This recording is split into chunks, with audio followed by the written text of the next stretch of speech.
Bonjour, dans cette vidéo, on va voir les annuités constantes début de période. Donc, dans la vidéo précédente, on a vu les annuités constantes fin de période. Nous on va voir les annuités constantes de début de période. Ça veut dire quoi exactement? Donc, le début de période, c'est-à-dire que les placements ou bien les remboursements commencent ici, à la date T0, c'est-à-dire ici. D'accord? La différence entre début et de fin de période, bon, le début, il commence dans la date T0 et la fin de période, bien sûr, il commence à cette date-là qui est 1. D'accord?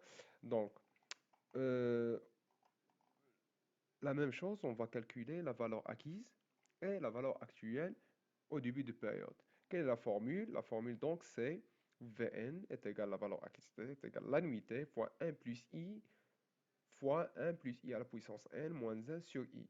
La différence entre cette formule et la formule précédente, c'est que dans la formule précédente, justement, on ajoute 1 plus i à la puissance 1 plus i. C'est-à-dire, on ajoute la valeur la valeur de 0 jusqu'à 1.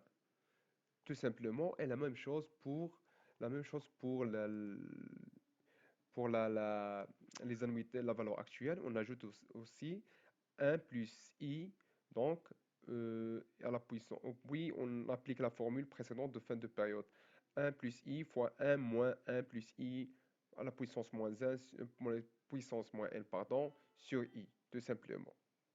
Donc, enfin, en bref, on peut dire que la valeur acquise début de période, on a la Vn, d'accord, est égale, la valeur acquise est égale à A, la nuitée, fois 1 plus i, fois 1 plus i à la puissance n moins 1 sur i. Et la valeur actuelle est égale V0, A fois 1 plus i, fois 1 moins 1 plus i moins n sur i.